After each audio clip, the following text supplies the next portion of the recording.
Today in the shop we have a 2002 Ford Thunderbird that's in for a single stage paint correction to bring the brightness back. Ben's going to be working with us today doing the wash first, so we always start with the wheels and then we'll move to an exterior wash and walk you through all the steps and preparing the surface before we get into doing the paint correction. So Ben has finished up doing the wheels and now he's moving on to the painted surfaces.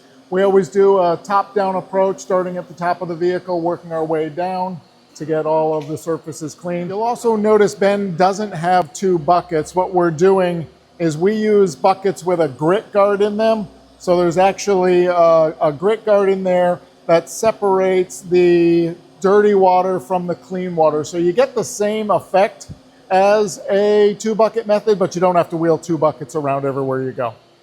Another important step that we take once we've finished washing a car and before we do any paint correction or ceramic coating, we make sure that all the water is blown out of all of the crevices so it doesn't run out on the vehicle while we're doing additional work, because it can negatively affect the work that we're doing.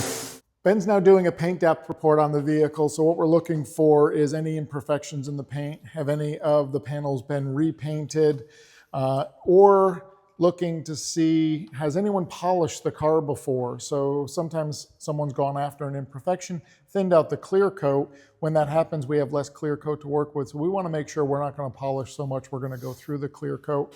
We also can only measure panels that are metal. Any composite like plastic on the bumper, you'll be able to see here. So this is a metal panel and you can see the green that Ben's, you can't really see that he's getting measurements, but on there he's getting some measurements from those.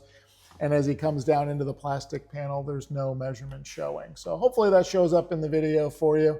But we like to do a paint depth report, not just to give to the client, but also to have, so we know what's going on with the paint before we put a polisher on it.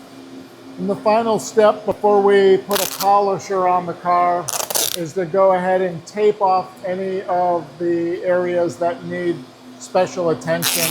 So Ben, while you're taping that off, can you explain what specifically you're taping off and why? Yeah, we're taping off all of the black plastic trim on the vehicle, and that is just because we don't, when we're polishing the paint, we don't want any of that polish to permanently stain the black plastic trim, especially if it's porous, like here on the mirrors. That can be pretty hard to get out if you get it on there.